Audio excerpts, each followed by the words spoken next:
محمدا عبده ورسوله اللهم صل وسلم وبارك على نبينا محمد وعلى آله وأصحابه وآل بيته وذريته أجمعين بعد. Baik Bapak Ibu Saudara yang dimuliakan Allah, seperti biasa dengan saya kita kajian kitab Hadaikul Haqaiq, taman-taman yang berbicara tentang hakikat ya. Salah satu ilmu hakikat. Hakikat itu artinya inti dari semua yang kita cari, disebut dengan hakikat ya. Satu akar kata dengan hak, tapi ini mubalaghahnya. Mubalaghah itu artinya yang lebih, yang benar-benar hak, yang benar-benar real. Nah, berdasarkan warisan ulama-ulama kita terdahulu. Ulama terdahulu kalau di bahasa Arab kan disebut ulama ussalaf ya. Meskipun sekarang orang berdebat mengenai istilah salaf, kita tidak pentingkan masalah perdebatan itu. Kita ngaji aja kitabnya mereka. Nah, nanti kita akan paham bagaimana warisan kerohanian yang mereka berikan kepada kita. Ini berdasarkan ayat. Jadi kita akan membahas bab kedua di kitab ini yang berjudul Al-Mujahadah. Jadi ada jihad, ada mujahadah. Apa bedanya? Kalau jihad itu berjuang secara fisik. Kalau mujahadah, dia bermula dari dalam diri, tapi berefek kepada fisik. Maka mujahadah itu ada proses kerohanian ketika orang berjuang. Sama-sama artinya berjuang.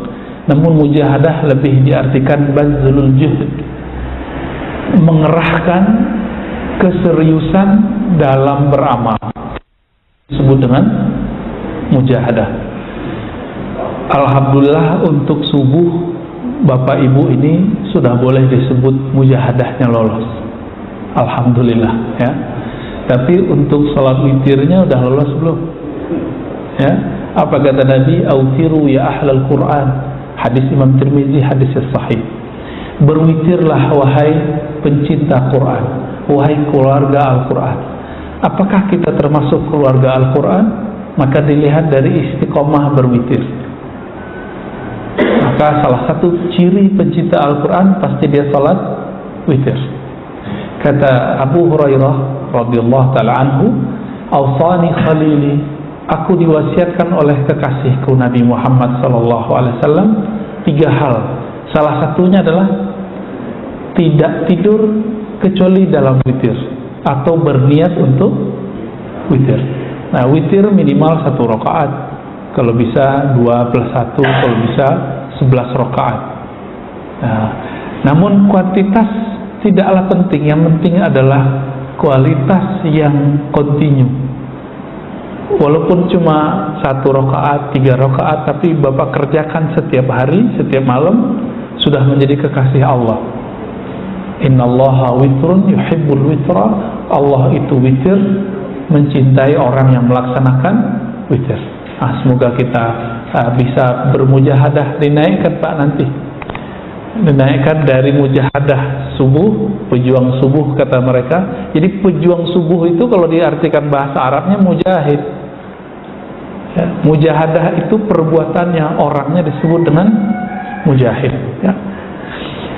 Berdasarkan banyak ayat di Quran, yang paling penting di situ adalah surat Al-Ankabut ayat 69. Walladzina jahadu fina lanahdiyannahum subulana. Dan orang-orang yang jahadu, yang mengerahkan keseriusannya fina, di dalam kami, gitu harfiahnya ya. Kita artikan harfiah dulu secara letter like. Lanahdiyannahum subulana, kami akan beri mereka petunjuk jalan-jalan kami. Nah, di sini coba dilihat, ternyata dalam bermujahadah orang akan menemukan banyak jalan. Jadi bedakan jalan tauhid satu, yaitu asyhadu an la ilaha illallah. Tapi untuk merasakan kehadiran yang punya nama Allah itu disebutkan di sini, lanahdiyannahum subulana. Kami akan hidayahkan mereka, akan ilhamkan kepada mereka banyak cara. Istilah pejuang subuh itu menurut saya adalah bagian dari lanahdiyannahum subulana. Dalam Al-Quran kalimatnya pakai la. La di sini bukan lam alif, tapi la yang berarti sungguh. Lalu ada kalimat di belakangnya pakai nun, nun taukid. Taukid artinya sungguh juga, berarti dua kali sungguhnya. Sungguh kami akan benar-benar menunjukinya. Jadi sudah dua kali jaminan. Tapi depannya apa? Jahadu, dia harus bermujahadah dulu.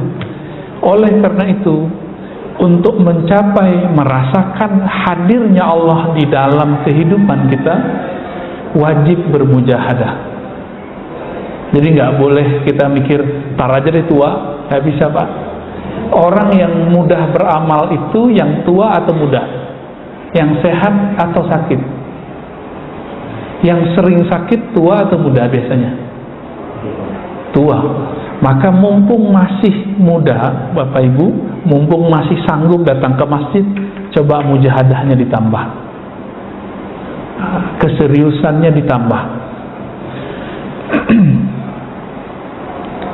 Di dalam hadis Imam Bukhari, ketika para sahabat berbagai macam mendefinisikan jihad, ya, apa kata Nabi? Al-mujahidu man jahada hawa. Hadis ini sahih. Mujahid hakiki itu yang berusaha bersungguh-sungguh melawan hawa. Apa arti hawa? Kecenderungan negatif yang ada dalam nafs. Nafs artinya jiwa. Jadi kita ini kalau nggak ada syaitan, bakat kita sudah buruk. Bakat dari siapa itu? Dari nafs. Maka Bapak coba lihat, awal ketemu orang kita udah mulai suuzon, benar nggak? Ketemu pertama, wah ini kayaknya orangnya aneh nih gitu. Ada bisikan-bisikan nafsiyah namanya, bisikan-bisikan dari dalam diri yang tidak baik. Nah, mampukah kita kemudian menyampingkan itu? Nah, ini berarti dia berhasil melawan hawanya. Hawanya badan kalau sudah letih ngapain? Tidur. Kalau sudah malam, ya tidur. Puncaknya ngantuk itu jam 2, jam 3, benar nggak? Itu kalau kita bangun, walaupun misalnya buang air kecil, mohon maaf, kita pengen tidur lagi, saking dinginnya. Maka hawanya badan ini pengen tidur. Waman jahada, di situ orang yang sanggup melawan keinginan tidurnya, lalu menyisihkan waktu sejenak 15 menit, 10 menit untuk bersama Allah Subhanahu wa ta'ala. Ini orang kalau bisa mengalahkan dirinya, baru bisa dia mengalahkan musuh yang fisik. Nah, sekarang kan terbalik, orang baru ngaji tentang Islam langsung belajar jihad, padahal dia belum belajar mujahadah. Tahajudnya belum jalan, mau jihad ke laut Pak, ya. Orang belum istiqomah dalam berjamaah, belum istiqomah ngaji, terus diajak jihad, nanti mati konyol.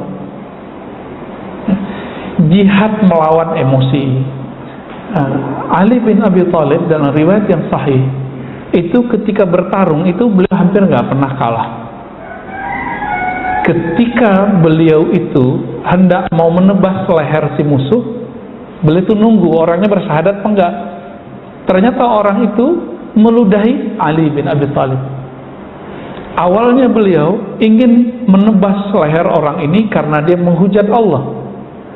Tapi ketika orang ini meludahi Ali bin Abi Thalib, beliau merasa tersinggung, egonya kena. Tapi di situ beliau kemudian mampu melawan jihad hawanya. Kalau dia menebas orang ini karena tersinggung oleh ludahan, maka itu bukan jihad fisabilillah. Maka Ali bin Abi Thalib sudah lolos jihad fillah. baru dia benar jihad fi sabilillah. Sekarang mohon maaf, orang-orang yang barusan ditangkap itu, yang mereka berniat ingin katanya jihad di negeri kita, Pak, ngebom, udah latihannya di daerah mana kemarin, Jawa Tengah ya, nyewa rumah lalu mereka latihan jihad. Nah ini kita juga bertanya sama mereka, ente mau jihad apa? Negeri kita walaupun seburuk-buruk negeri ini, pemimpinnya masih muslim, walaupun sebagian besar bapak mungkin nggak nyoblosnya, termasuk saya misalnya nggak nyoblos, tapi masih muslim toh, wakilnya masih kiai, Pak. Tapi yang paling mereka benci siapa? Dan itu emang dari sononya, Pak, dari ISIS, Daesh bahasa Arabnya. ISIS ini yang paling mereka benci itu syurtoh, bahasa Arabnya. Syurtoh artinya polisi, karena polisi itulah yang nangkap-nangkapin mereka. Akhirnya perjuangannya karena merasa dizolimi, karena emosi dizolimi, bukan karena ingin menegakkan agama Allah Subhanahu wa ta'ala. Nah, ini yang tidak benar. Islam masuk ke negeri ini sudah dicatat dan diakui oleh ulama Al-Azhar, ulama Yaman, ulama dari mana-mana. Masuknya bukan lewat jalur perang, tapi masuknya dengan jihad qalbiyah, jihad nafsiyah. Jadi para ulama ketika masuk ke negeri kita, mereka nggak pakai pedang, Pak, tapi mereka mengalahkan egonya, berbaur dengan masyarakat, lambat laun Islam Indonesia tumbuh. Maka nggak usah khawatir, negeri kita Islamnya nggak akan cepat hilang. Kenapa? Karena masuknya nggak lewat perang, masuknya lewat budaya. Bapak cek semua budaya yang ada di negeri kita, itu pas dibuka ketemu ternyata ada dalilnya, tapi namanya sudah berubah. Nah, saya penelitiannya tentang itu lumayan lama ya, sampai kita kaget-kaget yang dulu kita anggap ini budaya Hindu ternyata hadis Nabi Sallallahu Alaihi Wasallam. Nah, kembali ke sini. Jadi apa arti dari mujahadah? Mujahadah itu kesungguhan seorang hamba melawan dorongan dirinya untuk melakukan keburukan. Itu level 1 sebenarnya. Ada lagi jihad yang versi kedua, boleh dilakukan tapi dia kemudian mengurangi. Nah, ini jihad level 2, disebut jihadnya orang-orang yang wara. Ya, apa kata Nabi?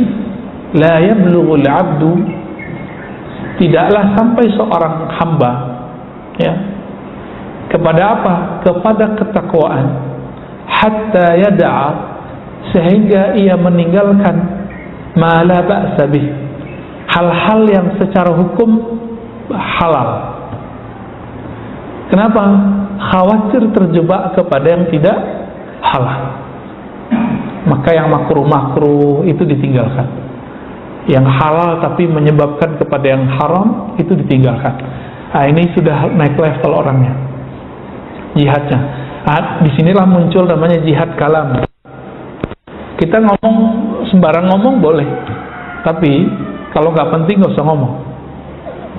Di rumah kita mau makan nambah boleh nggak, Pak?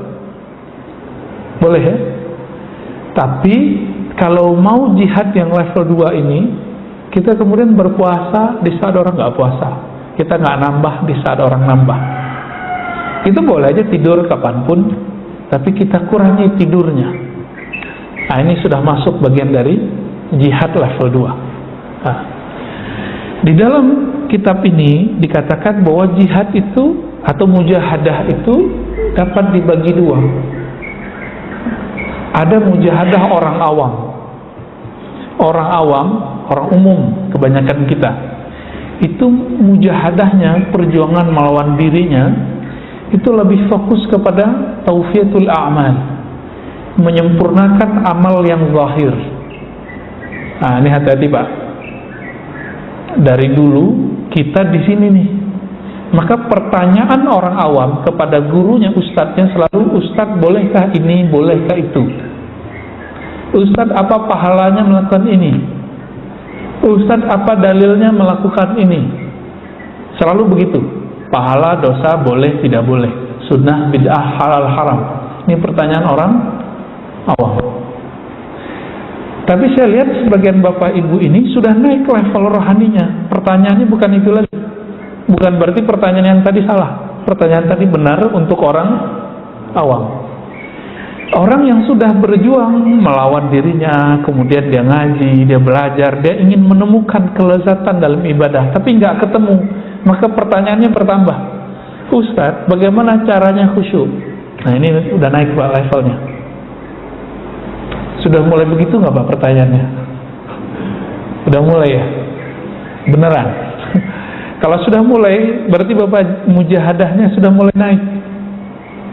Karena mujahadah yang kedua ini disebut mujahadatul khawas. Latihan kesungguhan orang-orang yang khawas. Apa arti khawas? Orang-orang yang spesial di sisi Allah Subhanahu wa taala. Nah, disebutkan di sini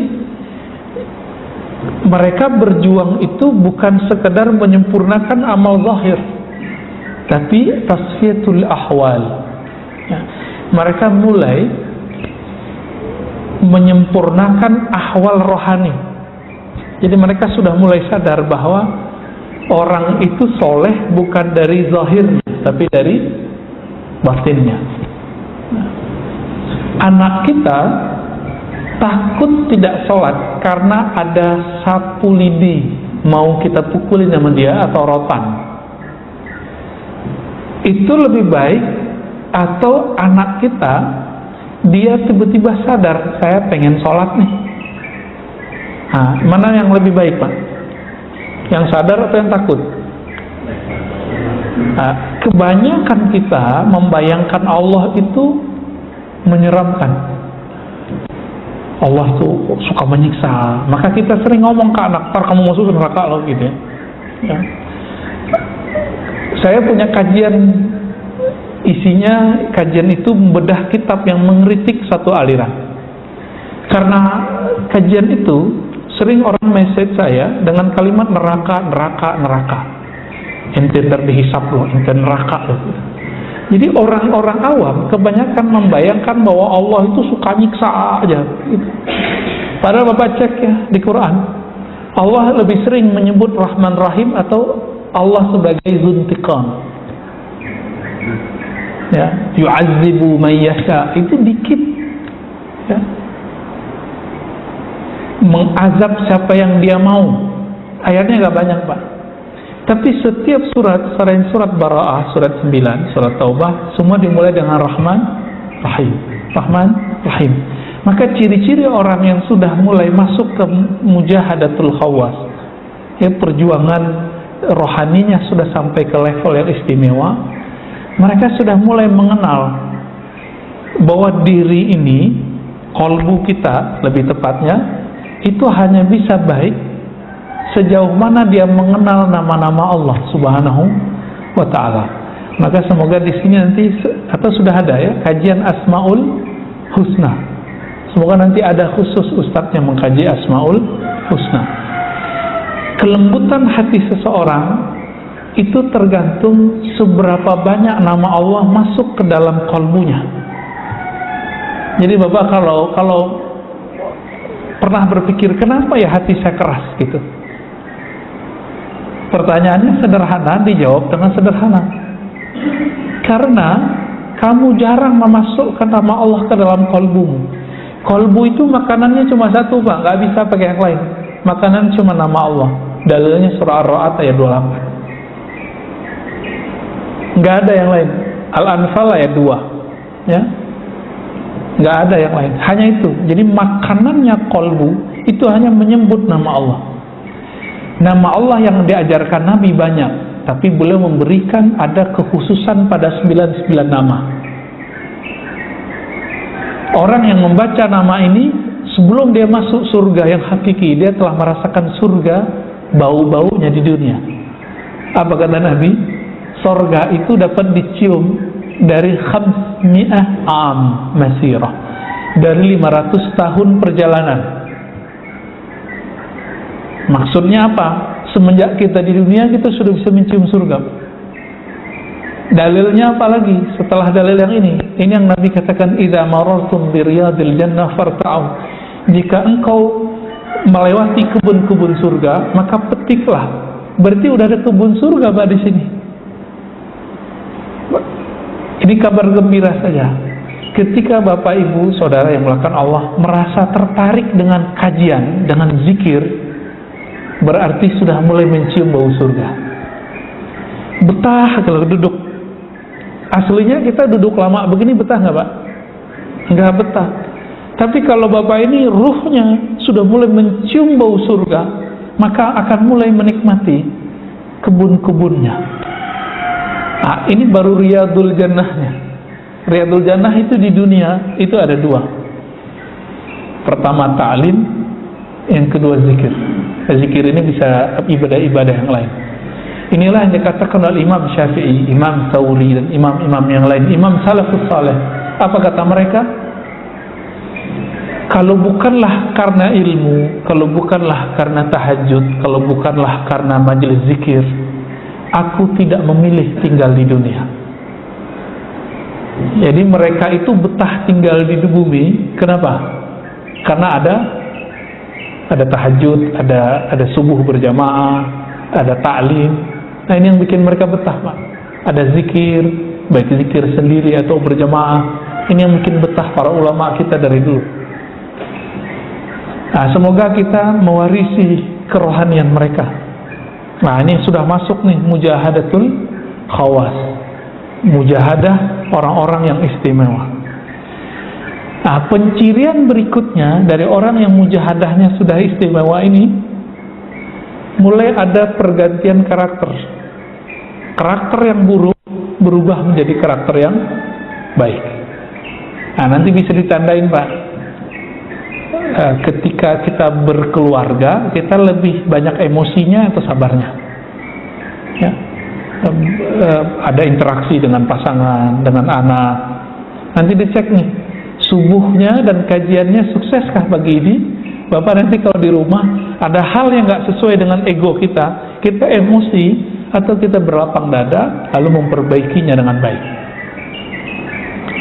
Ini ciri-ciri Bapak ini gagal. Kalau ada masalah di rumah, itu cari kambing hitam. Masih kayak gitu nggak? Rajin sholat ke masjid. Ada berita di TV. Oh, ini karena siapa nih? Mulai nunjuk orang. Ini ciri-ciri orang belum masuk ke mujahadatul khawas. Mujahadatul khawas ini ciri-cirinya. Kalau dia seorang dai, dia seorang ulama, melihat umara salah, dia nggak kutuk, tapi dia doakan kebaikan. Bapak pernah sholat Jumat di Malaysia nggak? Di Brunei? Ada mungkin sebagian ya. Itu mereka kalau Jumatan doain pemimpin nggak? Doain keburukan atau kebaikan? Keburukan atau kebaikan? Kebaikan, Pak. Walaupun di belakang mereka ngomongin rajanya, Pak, saya tahu. Di belakang pada ngomongin. Tapi mereka setiap kali khutbah itu mengaminkan. Kenapa? Ternyata mereka difahamkan oleh guru-gurunya, ulama-ulamanya. Kata Nabi, ya, jika pemimpinmu baik, maka kalian baik. Jika pemimpinmu terlaknat, kalian terlaknat. Jadi hati-hati. Kita ini boleh nggak suka pemimpin, tapi haram mendoakan laknat bagi pemimpin. Inilah akidah Ahlus Sunnah. Akidah Ahlus Sunnah melarang berontak. Bapak coba buka semua kitab akidah Ahlus Sunnah, itu tidak satu pun mengajarkan berontak.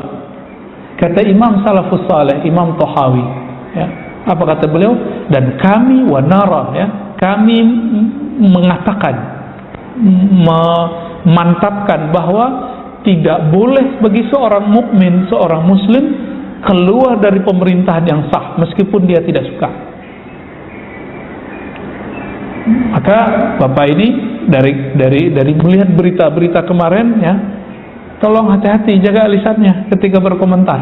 Kita silakan kritik pemerintah, tapi jangan kemudian mengatakan terlaknatlah pemimpin gitu, ya, hancurlah. Nah, itu jangan. Nanti tinggal balik itu, Pak. Mau dia siapa, mau dia kiai, mau dia siapa, benar berbalik sama dirinya. Nah, ini hati-hati. ya. Dulu ada banyak sahabat ya yang hidup di zaman gubernur yang sangat tirani, namanya Hajjaj bin Yusuf. Tapi mereka tidak pernah mendoakan keburukan bagi pemimpin itu, tapi mendoakan supaya tetap umat dijaga. Nah, saya dulu pernah mendoakan keburukan bagi pemimpin, dan saya minta ampun kepada Allah setelah membaca kitab-kitab akidah Ahlussunnah. Ternyata setiap, ini ciri-ciri ajaran Khawarij. Pernah dengar istilah Khawarij? Khawarij ini Nabi sebut kilabun nar. Kilabun nar artinya anjing-anjing neraka, Pak. Hati-hati. Apa ciri-cirinya? Suka memberontak. Suka memberontak, itu aja udah. Maka apapun alirannya, apapun pergerakannya, kalau sudah mulai masuk ke wilayah ini, itu harus di stop. Nah, alhamdulillah Allah selamatkan diri saya dan teman-teman kita. Akhirnya kita belajar akidah Ahlussunnah lagi. Ya, dulu pernah ikut yang begitu-gitu, Pak. Ya, gerakan-gerakan yang aneh-aneh. Saya nggak usah sebut nama gerakannya ya. Baik.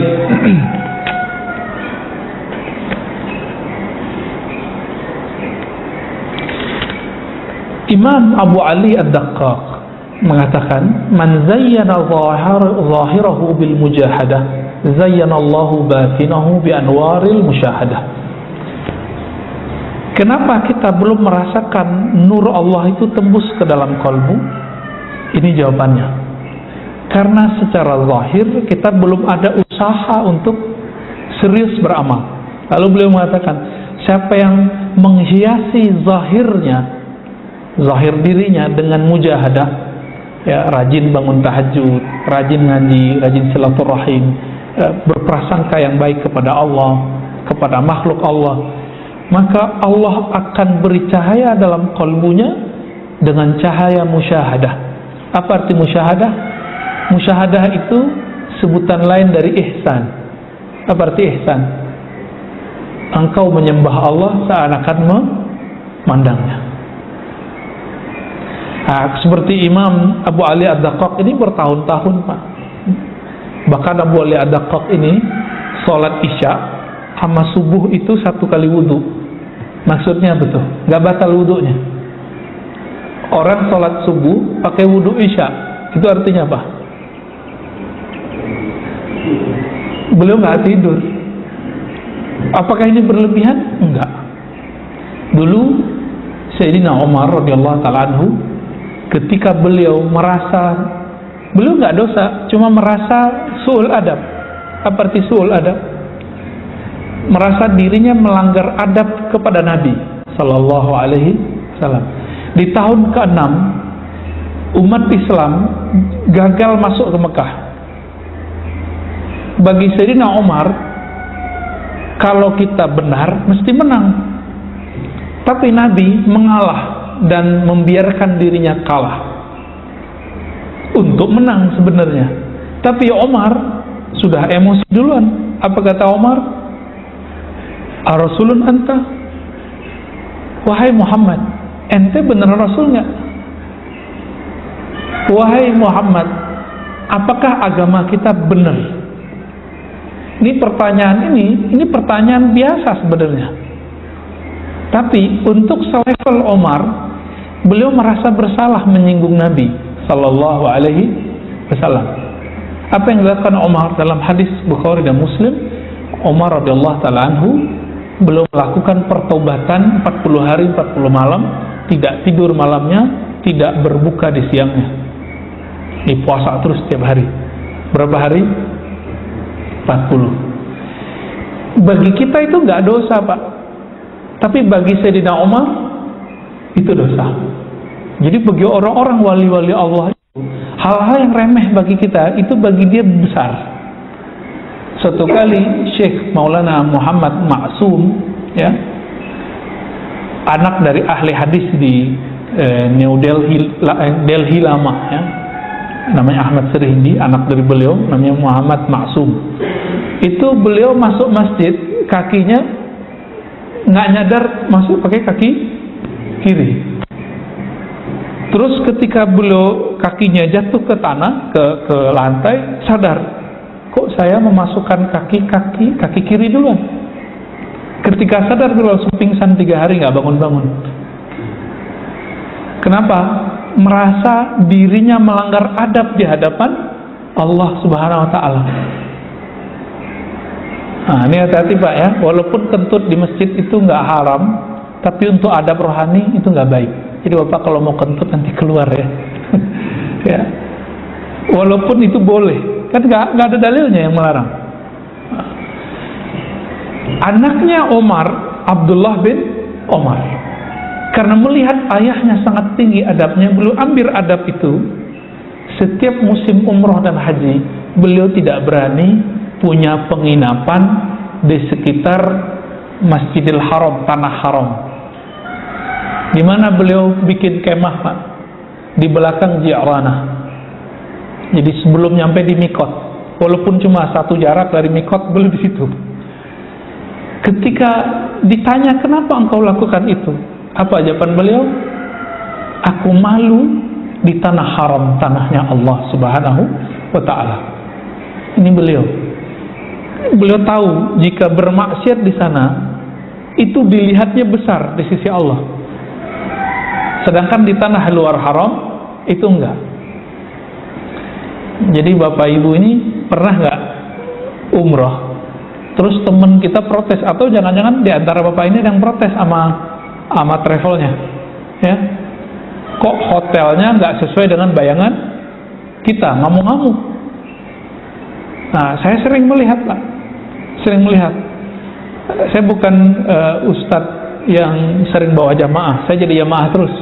Tapi kita sering lihat ibu-ibu kayak bapak-bapak kayak dengan egonya kemudian mengatakan hotelnya begini doang, ngomong pada depannya Masjidil Haram, masih ada jarak sekitar 500 meter, itu pun bagi dia sudah jauh. Nah, ini orang-orang ini nggak bersyukur kepada Allah SWT. Seharusnya dia bayar dam rohani, dia bayar kafarah sendiri, banyak-banyak sedekah, ya, kurangi tidur, banyakin khataman Quran. Tapi ternyata besok tambah parah lagi, besok tambah parah lagi. Nah, ini kita lihat. Nah, Bapak Saudara makanan Allah, bagi ulama-ulama yang sudah sampai derajatnya sekasih Allah, adab yang tidak pas itu dianggap bagi mereka dosa.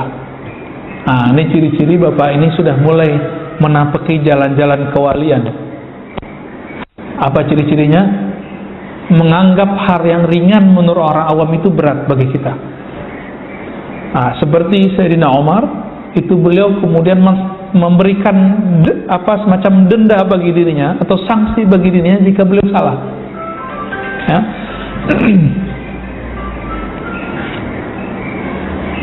Nah, ada seorang imam namanya Al-Hasan Al-Qazzaz. Apa kata beliau? Buniyat hadhihi tariqatu ala thalathati asya'. Jalan kewalian itu dibangun secara zahir dengan 3 cara. Sederhana sebenarnya. Pertama, alla ta'kula illa indal faqah. Engkau tidak makan kecuali ketika lapar. Kenapa? Dalilnya dalam hadis yang hasan, riwayat Imam Ibnu Majah. Apa kata beliau? Bahwa Nabi SAW bersabda, aktsarun nas jaw'an yaumal qiyamah aktsaruhum syab'an fid dunya. Orang yang paling lama laparnya nanti di akhirat itu orang yang paling banyak kenyangnya waktu di dunia. Maka Bapak Ibu yang suka makan enak, udah makan enak tapi sisain ya 3 hari selama setiap bulan puasa, mau nggak? Biar nggak disebut orang yang paling banyak lapar di akhirat. Naikin Senin, Kamis. Kita niat ya, insya Allah semoga bisa mengamalkan itu. Amin ya rabbal alamin. Ya. Ada imam-imam tertentu mengikuti kualitas rohaninya Aisyah, yang mana Nabi melarang perbuatan itu, amal itu kepada beberapa sahabat, tapi dibolehkan untuk istri-istrinya dan sahabat-sahabat tertentu. Apa itu? Puasa setiap hari.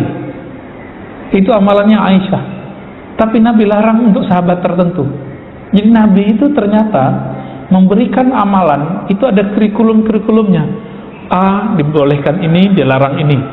Bapak masih ingat Abdullah bin Amr bin Al-As itu dilarang menghatamkan Quran kurang dari 3 hari. Tapi Utsman dari pagi sampai sore bisa 4 kali khatam, Pak. Berarti beda sahabat, beda tugas. Kita kebayang nggak, Pak? Dari pagi sampai sore 4 kali khatam. Udah kebayang belum? Saya belum kebayang. Tapi kalau 2 kali khatam saya udah pernah lihat ada orang melakukannya. Ada. Kalau 1 kali khatam udah terlalu banyak di Jawa. Pesantren-pesantren di Kudus, di Krapia, ya, Penandaran, pada mana namanya, yang daerah Jogja, ya. Itu anak-anak kecil biasa, Wonosobo. Kita kan kaget ngelihat di TV ada anak kecil hafiz. Kalau di sana tuh biasa, Pak. Anak-anak SD itu udah hafiz Quran 30 juz, bukan juz amma. Anak kita cuma hafal juz amma, kita kayaknya udah seneng, udah bukan main. Bapak kalau mau anaknya hafiz Quran, taruh ke sana. Ya, di sini banyak rumah-rumah tahfiz, tapi ya begitu-gitu aja, nggak ada yang serius. Ya, paling-paling SD itu cuma juz amma aja, atau paling cuma 5 juz. Di sana itu kondisinya memang membuat anak-anak itu jadi ahlul Quran. Mungkin ini salah satu rahasia kenapa Pulau Jawa ini kata orang banyak korupsinya, banyak maksiatnya, tapi juga banyak walinya, Pak. Ya, banyak kekasih-kekasih Allah di tanah Jawa. Mereka hafiz Quran mulai dari anak kecil sampai yang tua-tuanya, ya. Lalu yang kedua, ya, pilar dari jalan kewalian itu adalah secara zahir, ya, wala tanam illa 'indal ghalabah. Nah, ini berat nih bagi bapak ibu ini. Tidak tidur kecuali ketika sangat berat. Nah, saya lagi belajar itu, Pak. Malam ini baru tidur 1 jam kita, ya. Alhamdulillah nggak ada kerasa berat, ya. Sebelum saya datang ke sini, saya tidur dulu sekitar 1 jaman kurang lah, ya, karena bangun-bangun, ya. Apakah ada perasaan nggak nyaman di badan? Awal-awal ya kayak dunia ini kebalik, tapi lama-lama jadi biasa. Para sahabat Nabi ternyata ada mereka yang cuma tidur sejam sehari, ada yang 3 jam sehari. Tapi jangan langsung dicobain, ntar, Pak, ya. Nanti tiba-tiba darah tinggi, ya. Bapak kalau kurang tidur, cek darahnya nanti dianggap darah tinggi sama dokter. Ini ada tahapannya, bertahap. Kurangi dulu 1 jam. Contohnya gini, Bapak tidur jam 10, bangun jam 4. Sekarang majuin bangunnya jam 3. Alarmnya dipasang berlapis-lapis biar bangun, Pak. Awal-awalnya ngantuk, nanti berangkat kerja ngantuk, tapi lama-lama kita akan merasakan nikmat. Oh, nikmat, ya. Maksudnya apa? Ternyata nikmat di tubuh ini ada yang lebih dalam. Tubuh kita senangnya makan banyak, istirahat lama. Tapi roh kita maunya makan sedikit, tidurnya sedikit. Setiap kali Bapak ini mengurangi porsi makan, mengurangi porsi tidur, rohnya itu kayak girang. Semakin banyak kita makan, itu rohnya terpenjara oleh makanan. Nah, benarlah kata Nabi, ad-dunya sijnul mu'min. Dunia, nikmat-nikmatnya itu membuat penjara bagi seorang beriman. Ruh kita terpenjara, Pak, di situ. Dan yang ketiga, wala tatakallam illa 'inda darurah. Tidak berbicara kecuali penting. Maka nanti dilihat apa ciri-ciri berbicara penting. Idza a'jabakal kalam faskut. Jika kamu merasa kalammu menarik, diamlah. Jika kamu merasa, ya, kalau kita terjemahin tadi, ya, idza a'jabakal kalam, jika kalammu merasa menarik, diam. Sebaliknya, jika merasa diam itu menarik, kita merasa kayak diri kita hebat kalau kita diam. Bapak harus mulai nyapa orang.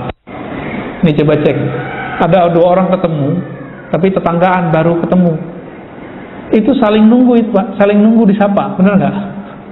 Ya, pengen duluan disapa.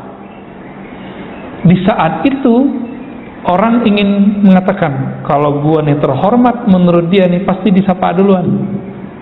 Di saat ini muncullah kalimat ini. Jika engkau merasa diammu itu berwibawa, maka berbicaralah. Mulailah salam. Ya. Ada yang kita sering lupa, Bapak, Saudara makan Allah, kata salam.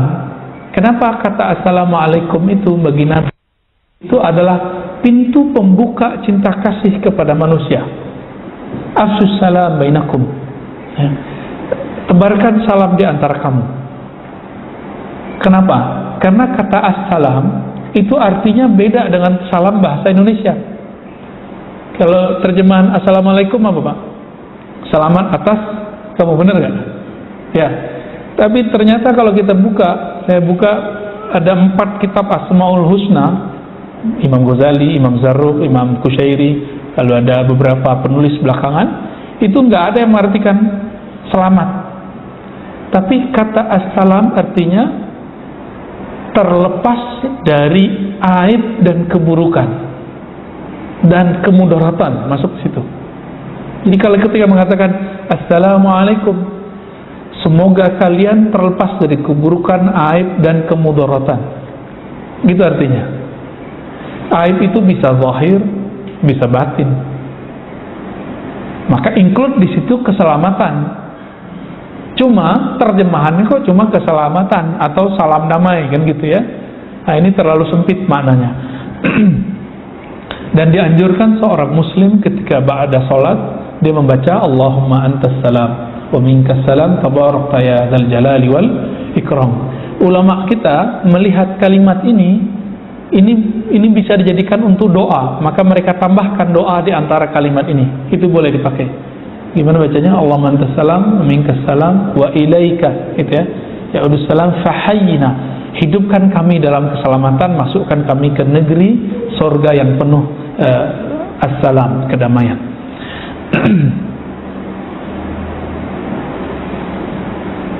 Nah, kalau ini Imam Qazzaz ini cuma 3, Pak. Kalau Imam Ibrahim bin Adham itu ngajarin 6. 6 ini lebih berat lagi nih. Jadi orang bisa menapaki jalan kewalian menjadi kekasih Allah itu dengan 6 cara. Kita baca ringkas saja, Pak ya. Yaghliq baban ni'mah wa yaftah bab syiddah. Dia tutup bab menikmati dunia, lalu dia buka bab mengurangi nikmat dunia. Ya. Habis sholat subuh pengennya tidur, pengennya badan, Pak. Tapi kalau Bapak ini sudah merasakan nikmatnya, manisnya ilmu, maka melek itu lebih nikmat, benar nggak? Nah, saya punya majelis berguru kepada seorang syekh, itu ngajinya jam 12 sampai jam 3, Pak, malam. Jadi orang baru udah tidur semua, kita baru mulai ngaji. Awalnya beratnya bukan main, tapi lama-lama karena yang dikaji itu tentang Sang Maha Kekasih, yaitu Allah Subhanahu wa taala, lalu Nabi Muhammad sallallahu alaihi wasallam, itu hilang ngantuk. Kok bisa begitu? Ternyata ngantuk itu hilang di saat orang dia lelah, capek. Tapi pernahkah kekasih lelah mencari kekasihnya? Saya yakin tidak ada. Ya, Bapak kalau waktu masih muda dulu, ya 5 jam aja sama kekasih itu ngerasanya bentar doang, nggak ada lelahnya. Maka pengantin-pengantin baru itu udah sebulan rasanya bagi dia baru sehari itu ya, bulan madu itu. Kecuali bulan berarti tengkar, Pak ya. Sehari itu rasanya sebulan. Nauzubillah min dzalik. Yang kedua, yaghliq babal izz. Dia tutup pintu merasa mulia. Ini saya melihat nih orang-orang di pesantren sama jemaah tabligh, Pak. Walaupun saya nggak ikut jemaah tabligh sekarang ya, tapi mereka itu kalau yang benar ya, kalau yang nggak benar ketemu juga saya ya. Kalau yang benar itu kan jemaah tabligh nggak ada ceramain ustadz, nggak ada. Tapi kalau nggak benar ketemu ustadz diceramain sama mereka. Ini kejadian guru kita ahli hadis Imam Besar Istiqlal Syekh Ali Mustafa Yaqub yang lama almarhum, didatangin oleh anak-anak tabligh ini, jurusannya umum, terus menceramain kiai. Ayo Pak Kiai khuruj. Khuruj artinya apa? Keluar kita nginep, berjuang berdakwah di luar, di masjid-masjid nginep. Ya beliau senyum aja. Saya mah kurus tiap hari nak gitu. Pesantren kamu lihat, saya ngajar tiap hari, mimpin sholat tiap hari, mimpin umat tiap hari. Nah ini lupa nih anak nih. Tapi terlepas dari itu, kalau mereka ngikutin Pak kaidah-kaidah dari imamnya ahli hadis yang ada di India sana, kalau ada tamu, nah itu mereka sambut. Ada namanya istiqbal, cara nyambut orang yang nyambut tamu. Nanti dihidangkan makan, ya segala macam lah. Itu betul-betul dihormati. Kita itu kan pengen dihormati, tapi mereka menekan rasa itu, lalu mereka menghormati orang. Nah, Bapak nanti, semoga nanti kalau pandeminya sudah mulai, normalnya sudah mulai betul-betul normal, nanti kalau perlu ada misalnya piket makan pagi atau sarapan pagi, belajar Pak, mau nekan merasa mulia. Atau misalnya di sini ada kerja bakti, ya, kita angkat barang yang menurut kita itu yang ngangkat orang-orang tukang gitu, orang-orang yang menurut kita kerjanya keras, kita selama ini ngebosi, kita kerjain itu. Atau sederhana, nanti kalau pulang ke rumah, Bapak kalau masih punya anak kecil, jangan ego untuk mandiin anaknya, sesekali nyuci piring, walaupun sudah ada pembantu misalnya, atau membantu hal yang remeh-remeh di rumah. Nah itu sudah mulai tuh, yaghliq babal izz wa yaftah babal dzul, ya, lalu membuka pintu merasa hina di hadapan Allah dan makhluk Allah Subhanahu wa taala. Kenapa begini? Karena selama orang merasa dirinya berhak dihormati, selama itu dia tidak bisa merasakan kehadiran izzahnya Allah dalam dirinya. Hati-hati Pak, ya. Yang ketiga, yaghliq babar rahah, menutup pintu rahah. Rahah ini rehat, tadi yang kita bicarakan, banyak tidur, banyak nonton, banyak santai. Lalu mulai apa? Yaftah babat ta'at, memulai bab ta'at, capek. Puasa itu capek nggak Pak? Capek. Tahajud 12 rakaat atau 11 rakaat capek nggak? Capek. Duha capek juga Pak. Itu melelahkan semua secara fisik. Tapi di saat orang sujud, itu rohnya itu bergembira, itu merasa merdeka. Semakin orang sering sujud, itu pikirannya itu terbuka Pak. Yaghlib baban naum wa yaftah babas sahar. Dipertegas, mengurangi bab tidur, kemudian menambah bab bangun. Maka kami kalau itikaf itu emang kalaupun tidurnya nyander di tiang gitu Pak biasanya. Berat-berat baru nanti kita agak tidur, itu pun kaki dilipat. Seperti Imam Junaid. Imam Junaid puluhan tahun tidak pernah kakinya diselonjorin. Tapi kita gak usah lakukan itu ya. Itu cukup ulama terdahulu aja. Nabi nggak ngajarin gitu juga. Tapi itu cara mereka supaya tidak tidur nyenyak. Kakinya dilipat ketika tidur, dilipat kiri atau kanan ya. Kenapa Nabi suka tidur miring? Karena orang tidur miring itu biasanya lebih sensitif mendengarkan suara koko ayam tadi itu ya. Kan jam 2:30 udah mulai Pak koko ayam, jam 2 lah. Kenapa mulai? Karena jam 2-an itu adalah awal dari 1/3 malam terakhir. Jadi Bapak kalau mau beriadah, berlatih di setiap malam, pilih itu dari jam 2, 3, itu pilih. Silakan diambil jam itu. Hatta walau rubu' sa'ah, walaupun cuma 15 menit, walaupun cuma 5 menit bahkan, ambil Pak sebagian aja ya.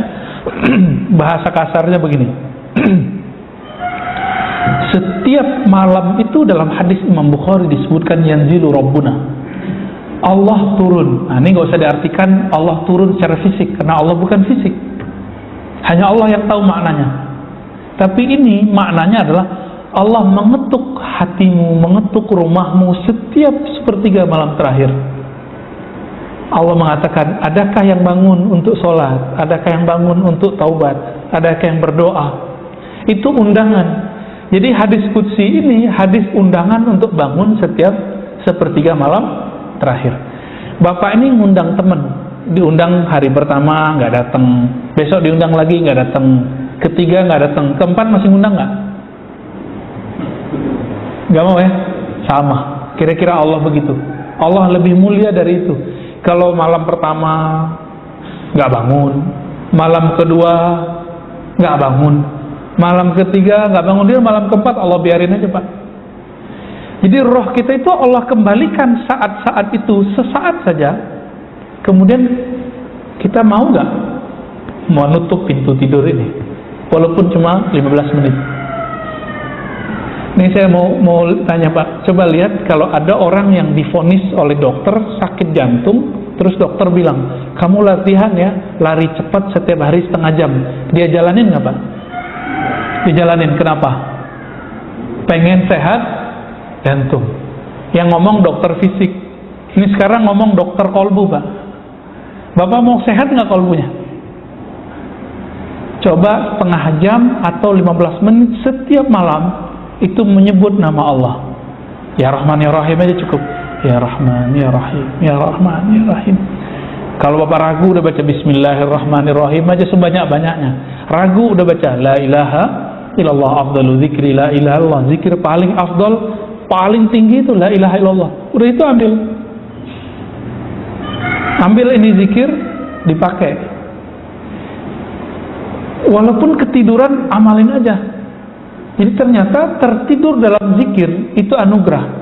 Tapi tertidur tidak mau zikir, ini musibah. Kenapa? Ketiduran lagi zikir. Nanti kalau mimpi, itu mimpinya enak-enak biasanya. Mimpi ketemu Nabi, mimpi ketemu orang soleh, rohnya tuh melayang kemana-mana tuh. An-naum fi dzikr, ya, ni'matun. Tidur dalam berzikir, nikmat. Ya. Tapi jangan tertidur lagi sujud, Pak. Sujud nggak balik-balik. Nah ini kejadian santri kita di pesantren ya. Yaftah bab, yaghlif babal ghina, wa yaftah babal faqr. Menutup pintu merasa cukup dari bantuan Allah, lalu membuka pintu merasa fakir di hadapan Allah Subhanahu wa ta'ala. Ini ciri-ciri orangnya nanti suka doa. Suka banyak-banyak doa. Dan yang keenam, ya, kata beliau, yaghliq babal amali wa yaftah babal isti'adat. Menutup pintu angan-angan, mempersiapkan diri untuk pintu kematian. Jadi, apa yang membuat kita takut mati, Pak? Karena kita banyak berangan-angan tentang hidup panjang. Tentang anak-anak, nanti anak saya gimana, nanti pasangan saya gimana, nanti pensiun saya gimana. Nah ini yang bikin orang stres nih. Namanya al-amal pakai hamzah. Bedanya dengan satu lagi pakai ain, al-amal pakai ain. Ya. Jadi apa yang kita lakukan? Gak usah banyak retorika, bersiap saja untuk menghadapi kematian. Ini kan kita nggak tahu Pak, hari ini masih duduk, siang nanti mungkin ada yang dijemput Allah, besok atau besok lagi, tahun depan, tahun berikutnya, kita nggak ada yang tahu. Kalaupun Allah ambil, semoga husnul khatimah, ya, ditutup dengan tutup yang baik. Semoga ini bekal kita. Al-Habib Zain bin Smith itu nulis kitab akidah judulnya Bahjatut Talibin. Apa kata beliau? Ini sering saya ulang. Seseorang yang tidak sempurna kerohaniannya ketika hidup di dunia, dia akan mencarinya ketika di alam barzakh. Tapi di alam barzakh lama Pak. Sejam di kita, di mereka udah rasanya puluhan tahun mungkin. Jadi mumpung masih di sini, kalau ada majelis kajian yang mengantarkan kita kepada pengenalan kepada Allah, ya duduk bersama mereka. Nanti kita akan merindukan majelis-majelis itu. Bapak akan merindukannya. Bahkan kita meninggal nih, udah meninggal kita nyari orangnya, mau ngaji lagi Pak. Bedanya apa? Kalau sekarang kita cari pahala, kalau nanti mereka nggak cari pahala, orang di alam barzakh itu. Nah, ini yang dikatakan Nabi, bahwa Nabi Musa masih sholat di kuburnya. Itu Nabi Musa sholat di kuburnya mau cari pahala atau menaikkan derajat pengenalannya kepada Allah? Tentu yang kedua, nggak cari pahala lagi.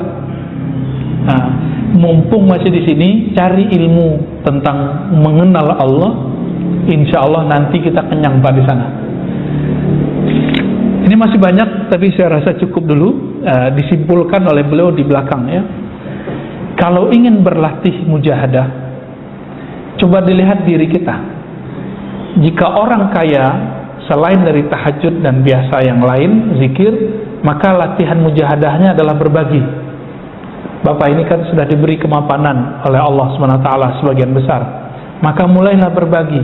Berbagi ke keluarga, ke tetangga, atau orang di luar komplek kita. Orang-orang yang disebut di sini punya kemuliaan pemimpin, itu kan biasanya suka dilayani. Maka mujahadah dia adalah melayani. Ini mujahadahnya. Kita ini kan hidup dunia cari nama. Ada nama jabatan, Pak Direktur, Pak Manajer, Pak GM. Ada yang gelar akademis, Doktor, Profesor, MA, SAG, Sarjana Alam Gaib, ya. Apalagi Pak, itu orang mau cari tambahan nama, mau di depan apa atau di belakang. Itu kita mau cari nama Pak. Atau ingin cari nama yang di depannya pakai H, Haji. Nah Bapak sekarang kalau mengenalkan diri ke orang, jangan pakai Pak Haji atau Pak Doktor. Saya Doktor Fulan, saya Direktur, saya Pak Haji. Jangan pakai itu lagi, sebut nama sendiri. Nah ini jihad mujahadah melawan ego. Kira-kira bisa nggak tuh?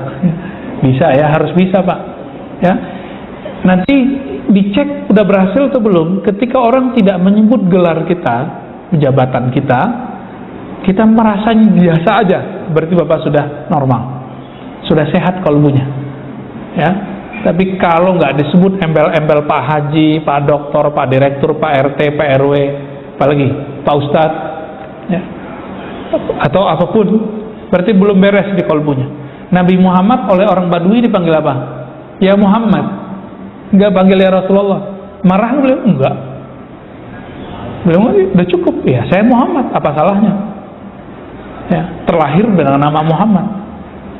Jadi Nabi nggak tersinggung Pak dipanggil Muhammad oleh orang Badui. Nah, kita kan sering tersinggung, siapa lu gitu ya, siapa kamu? Nah, ini bagian dari mujahadah yang ringkas untuk zaman sekarang. Kalau Bapak masih riwuh, tidak sanggup mujahadah ngurangin tidur, nah coba di situ. Nah, semoga kajian ini membuka mata hati kita bahwa di dunia ini salah satu PR kita adalah berjuang melawan ego kita, diri kita sendiri. Sallallahu alaihi Muhammad. Ada yang mau ditanyakan Pak? Ya, sekalian, temanya sebenarnya menarik ya, tapi tidak populer sebenarnya. Menyangkut hawa nafsu sebenarnya. Tadi juga kan buat Bapak Ibu yang ingin ditanyakan, karena masih ada waktu, tadi 15-20 menit barangkali. Udah syuruk Pak. Ya. Satu pertanyaan. Kalau cukup ya? Oke, alhamdulillah ya. Udah mulai terang di luar sana. Kita meminta kepada Allah, semoga Allah memberikan kekuatan kepada kita semua, orang-orang yang hadir, untuk mampu bermujahadah. Amin ya rabbal alamin. Kita tutup dengan doa mahabbah dari Nabi SAW. Allahumma rizukna hubbak, ya Allah berikan kami cintamu, ya. Allahumma ij'alna mimman ahbabtahu, ya Allah jadikan kami orang yang engkau cintai. Allahumma ij'al sayyiatina sayyiat man ahbabta, ya Allah jadikan kami hambamu jika pun kami terjebak dosa, tapi engkau tetap mencintai dan menyayangi kami. Allahumma ja'al hasanatina hasanat man radita, ya Allah jika engkau berhidayah kami untuk taat, untuk ngaji, untuk berjamaah, maka jadikan semua kebaikan itu jalan mencapai keridhaanmu, jalan menapaki menjadi kekasihmu, menjadi wali-walimu. Allahumma rabbana atina fid dunya hasanah wa fil akhirati hasanah wa qina adzabannar. Beri kami kebahagiaan dunia akhirat zahir dan batin ya Allah. Wa sallallahu ala nabiyyina Muhammad walhamdulillah rabbil alamin. Subhanakallahumma wa bihamdika asyhadu an la ilaha illa anta astaghfiruka wa atubu ilaik. Assalamualaikum warahmatullahi wabarakatuh.